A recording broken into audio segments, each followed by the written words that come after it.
Hello everybody, welcome to a new video of Jane's Speed Shop. We're back at Henk Groten, as you can see up here, with this very nice W140 S500 long. So today we're going to do a review about this very nice car, show you all the details about this beauty and do a very nice test drive. So let's go. So this is a 1993 car in Perlmutt Grau Metallic, if I say it correctly. Very nice car. It did just under 50,000 kilometers, and this is a long version, very original car, in very nice condition. So what is nice about this model is that a W140 is very reachable for a lot of people. This is a more expensive model, of course, but this is an S-Class that can be found for still a low price, and is pretty easy to maintain. You have them in a lot of variants, from 6 cylinders to 8 cylinders and to diesels. So, and I just want to show you how good an W140 really is. And yeah, this is just a very beautiful example. But yeah, with just 50,000 kilometers. So this is a 1993 S500, so it's delivered with an M119 5-liter V8. W140 came on the market in 1991 and is built till 1998. So let's have a look in the trunk. If you push this button, you got a nice hatch coming out to help you to open the trunk.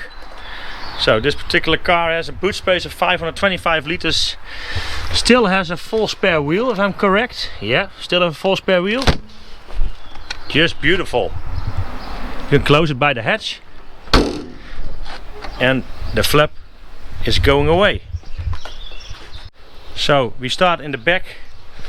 The door is about 10 centimeters longer, so you can see a little bit that the door is longer in the long version. So these cars could have the option of a soft closed door. This one does not have it. This does not have the option. Otherwise you have the soft closed doors on all the doors and also on the trunk. So in this particular car, so let's step in. You have heated seats and electrical windows, of course. So 2 settings. And you also have double glazed windows. I will show you that. You can see here, double glazed. So pretty thick. You also have electrical seats, so I can show you that maybe here. So you can put the seat upright position, or you can lay down it a little bit. Also the headrest is electrical. You can get it towards you. Have a look. You also put it back down again. The seat rest itself in this car is not electrical. I think in some cars it is, like in the 600 models. For the rest, it's just a very nice place to be. Very big ladder. Still have an ashtray in the back. In those times that was still in there. So if you can see, the front seat is in my seating position. I have a lot of space in here. So it's just a very nice place to be. So let's have a look in the front.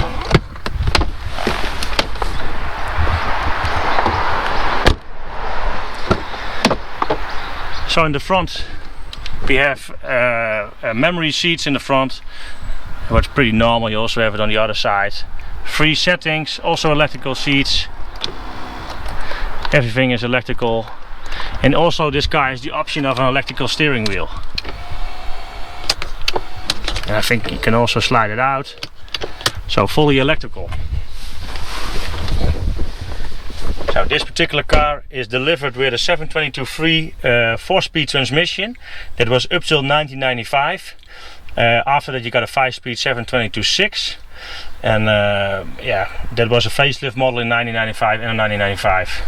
So this particular car has done 46,348 kilometers. So pretty low mileage. So it's just a very nice place to be. Also heated seats in the front. Of course, you get all the windows electrical. These cars has also electrical mirrors, but also electrical center mirror, what I think is really weird option. I think you can see it.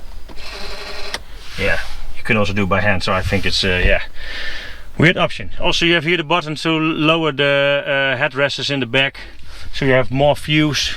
Have a look if I can put them all up, and if you want to see more, you can just lower them again. So it's just very 90s, but very nice. The leather is also in very good condition. These seats very good. So let's have a look under the hood. So in the engine bay of this S500, we got the M119 5-liter V8, 32 valve, 4 valves per cylinder, dual overhead camshaft. So this engine is used between 1989 and 1998, and it came in a few versions: a 4.2, a 5-liter, and a 6-liter. And the 6-liter was the enlarged engine from AMG. So you also got an AMG that was just a 5-liter that came in the W210.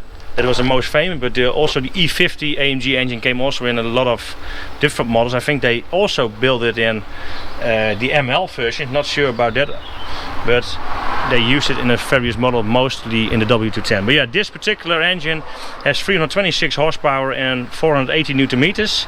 And the versions later, after 1993, they didn't have the full throttle enrichment anymore, and you lost a little bit horsepower. So the most of these engines has 320 horsepower and 470 Newton meters. But it changed around this building year.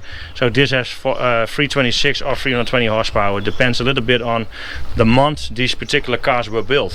So it's a pretty reliable engine. These are known to do a lot of kilometers, but yeah, there's not really much found that can go wrong with these engines. The older versions in the like the 91s and the earlier SLs from 1989, they had still the same fuel distributor here in the back, and that was changed, I think, the beginning of the 1992 somewhere, and then you got a closed cover like this, or you see then the old covers that had still an opening in here.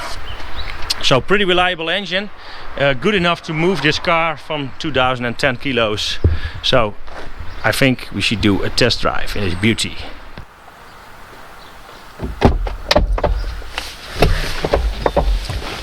So let's do a test drive in this nice S-Class.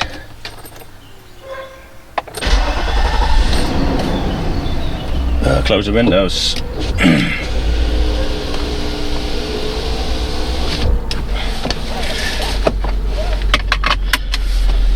Let's put air conditioning on a little bit, and then we will lower the speed. Where is that? So because we want to have a little bit of cold air because it's getting hot outside. So let's go. Have a look. How can I lower the fan speed? I think it's good. You can hear me pretty good, I think, now. I will close this also for the first part so you can hear a little bit how quiet this particular car is. So,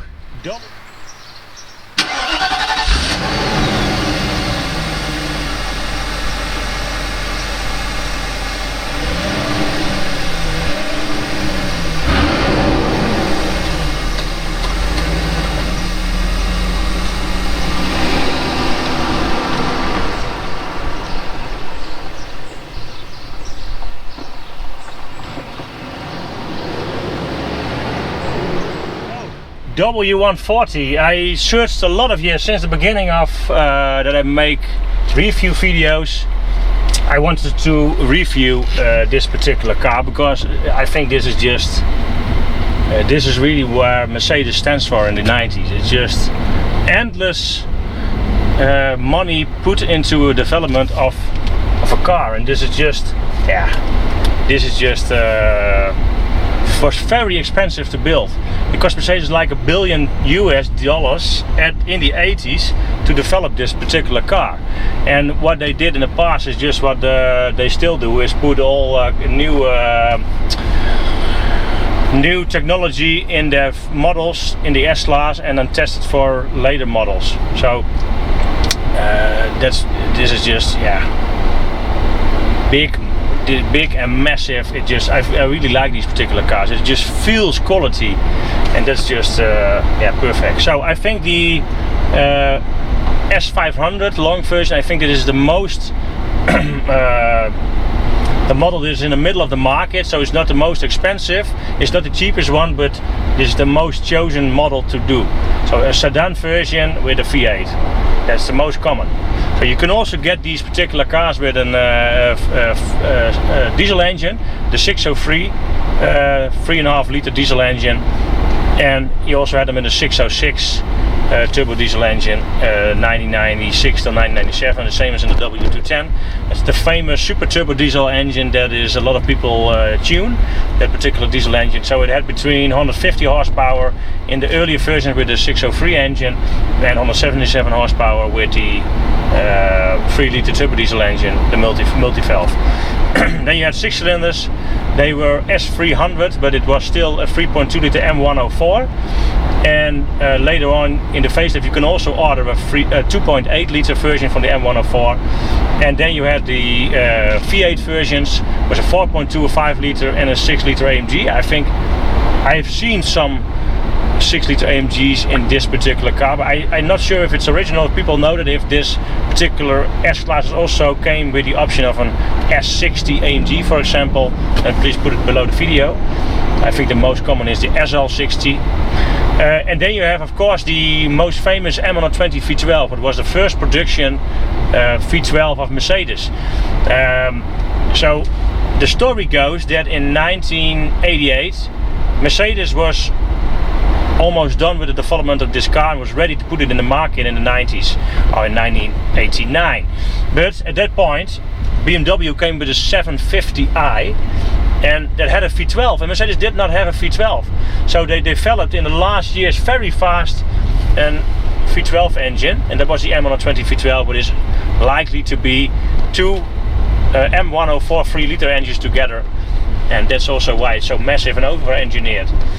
This particular M119 came after the M117 V8. What the M117 was a single camshaft engine, no variable valve timing.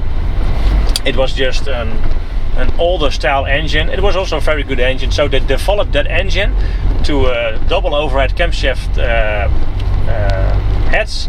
So I had 2 valves per cylinder and more, and yeah, so that came in the market in 1989 in the SL R129 model, and that engine was the M119 960.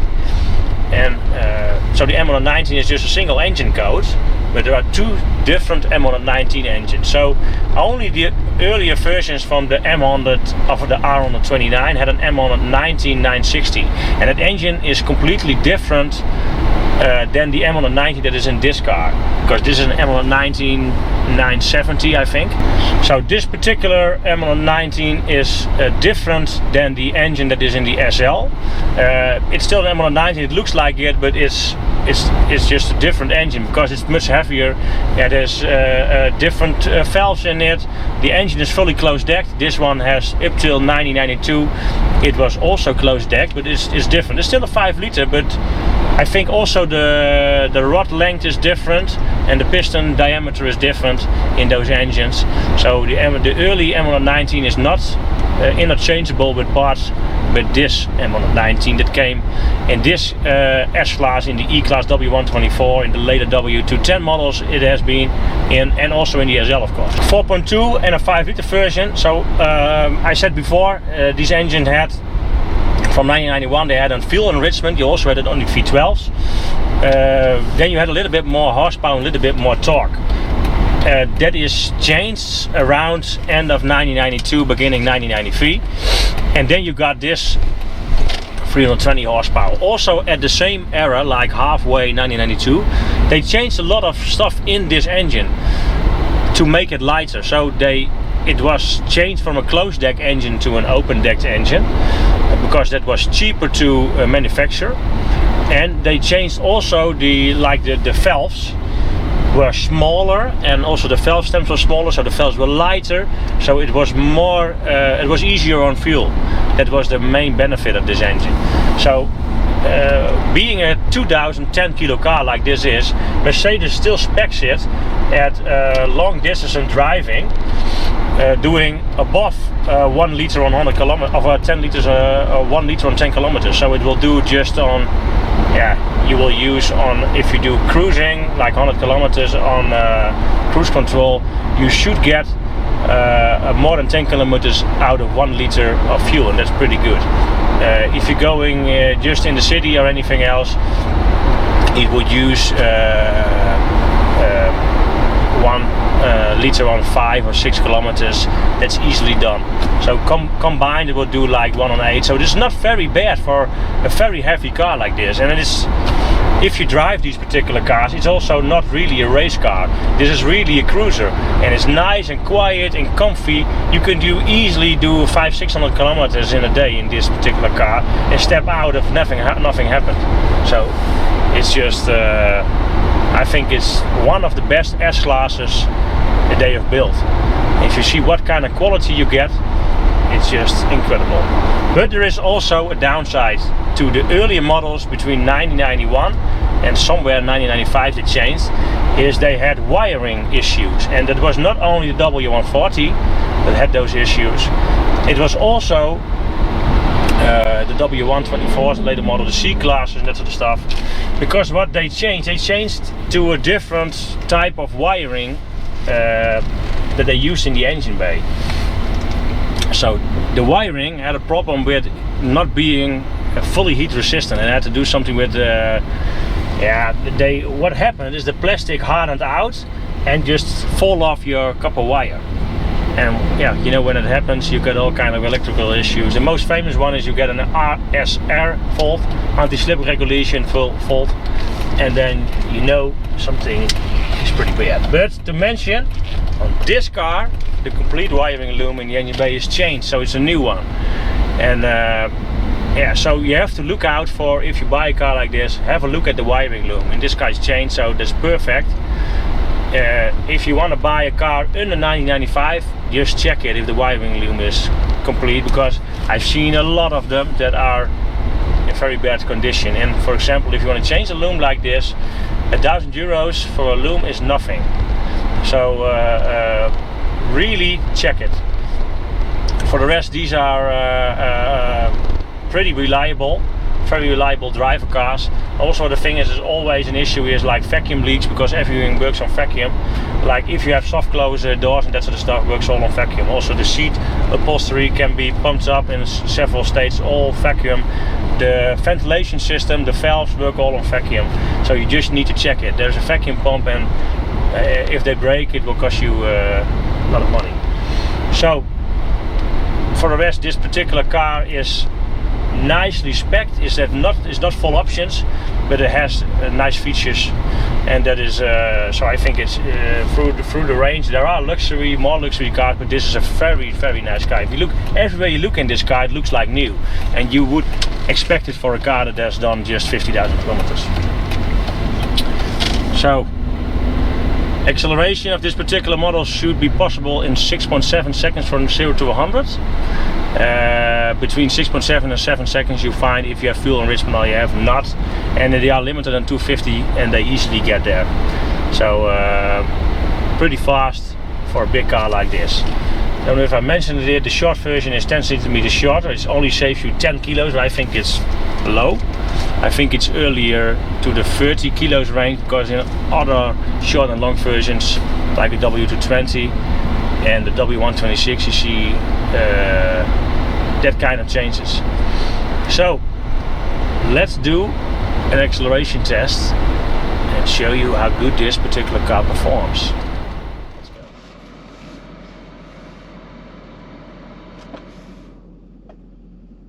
So it should do 0 to 100 in 6.7 seconds, and this is really not a slow car. It's really easy to drive, and it surprises you still a little bit, because 2000 kilo car, you have all the modern power and that sort of stuff. This is not a slow car.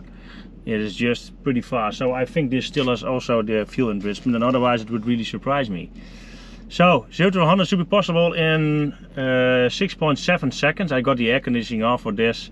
Yeah, there's no sport setting or anything else, so I just do it in D and that's it, and just floor it, and we will see how good the ASR will keep it. Otherwise we get a light that got a little bit of wheel spin, but I don't think that's a real problem. I think it's warm enough outside to do it. So let's go.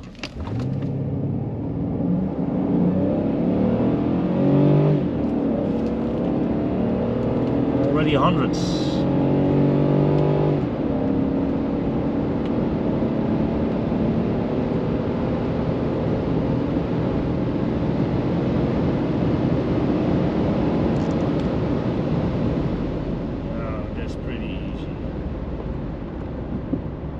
Braking is also very good. What a nice car is this. So it's about 6 years ago that the last time I drove a W140. That is what I bought as a donor car for my V12 project, and yeah, I knew I liked these cars, but for me it's now, should I look for one? They drive really good. So it's just, yeah, what a nice car. So they are a lot, they build them a lot, like 406,717 cars they produced, and 26,022 coupes they built. So it's called the C140 W140. So the coupe version is really, yeah, like I said, it's just the same car but just with 2 doors. Both are nice. I think personally I like a sedan because, yeah, I don't know, it's just personally, but CLs are nice, but they look a little bit, I don't know, they have a different look. I don't really like the headlights in the CL, and this is just a little bit different. So very nice car, built a lot. Yeah, so if you're in the market for a car like this, check the wiring and the vacuum, that sort of stuff. For the rest, these are pretty reliable. They can do a lot of miles. You see them, sometimes you see them with like 500,000 kilometers for a diesel is really no problem.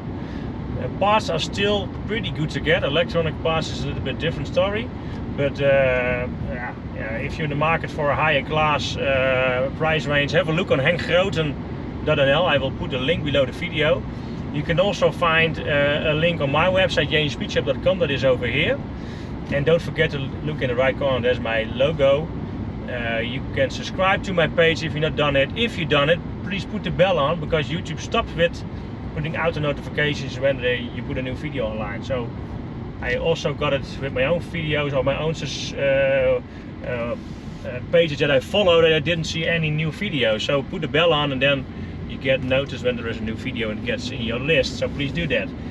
So yeah, have a look on henkgroten.nl for all the pictures of this car, or through my website. I will put also a lot of pictures on my website.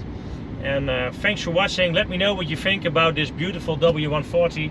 I think it's a good example for yeah, it's not really a young timer anymore, it's really an old timer, because they built them between 1991 and 1998.